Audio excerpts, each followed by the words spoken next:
Assalamualaikum warahmatullahi wabarakatuh. Saya ucapkan kepada Dr. Nur Sahara dan juga saudari dan saudara yang saya kasihi sekalian. So hari ini, jadi hari ini saya akan membentangkan tentang pengucapan awam. Nama saya Nur Fatihah binti Abdullah dan tajuk saya pada hari ini adalah kesan El Nino. Sumber rujukan saya adalah artikel berita yang ditulis oleh Hazwan Faizal Muhammad pada 29 September 2015.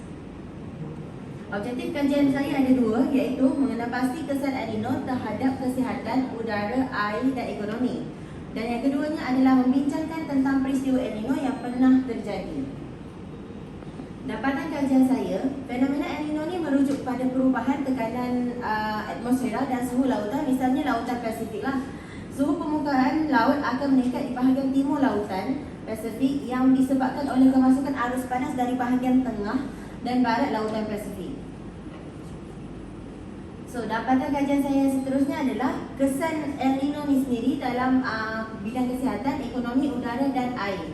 So, jika dilihat daripada bidang kesihatan, El Nino ini akan menyebabkan vektor nyamuk cepat matang. Jadi, bila nyamuk cepat matang, jadi penyakit denggi, malaria yang berkaitan dengan nyamuk lebih mudah merebak. Dan seterusnya adalah dari aspek dari kesan asma. Jika berlakunya jerebu, asma adalah salah satu penyakit yang paling kuat melanda.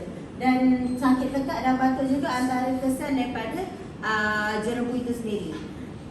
Yang seterusnya adalah ekonomi. Kerugian dalam aktiviti pertanian, misalnya padi dan sawit. Jika dilihat, El Nino ini adalah lebih kurang sama seperti kemarau. Jadi bila kemarau melanda, aktiviti pertanian, sawit dan perikanan semua akan terjejas kerana kekurangannya sumber utama mereka untuk hidup. Sama seperti manusia juga. Dan yang seterusnya adalah dari segi udara, iaitu jerebu. Isu jerebu ini sangat kita boleh kaitkan setiap tahunlah berlaku jika ada pembakaran hutan ataupun apa-apa pembakaran secara terbuka akan menyebabkan pemandangan dan suasana di satu tempat itu tidak jelas dan turut membawa pada penyakit seperti sakit radang paru-paru, sakit mata dan sebagainya. Dan indeks pencemaran udara juga akan berada pada tahap yang berbahaya.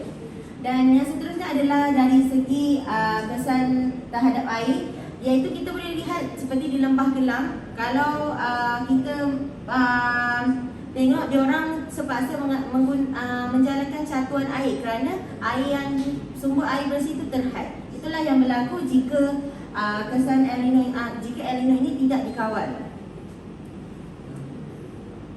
Dan saya buka, sebelum saya akhiri kisah pembentangan ini, saya akan membacakan beberapa rangkap pantun, iaitu perang berhulu kain cengal, asas dibatu bila dicabut. Jika dahulu tak pernah dikenal, kemarau itu El Nino disebut. Jadi saya buka pada soalan sesi jawab. Soalan ini, bagaimanakah El Nino boleh menjejaskan ekonomi negara?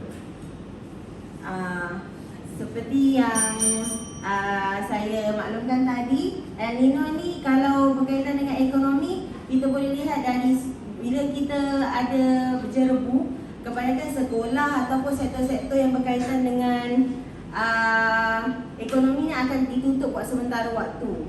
Makanan pun akan terjejas lah. Habuk tu kan kotor kan. So jadi kat situlah yang akan menjejaskan beberapa sektor ekonomi negara.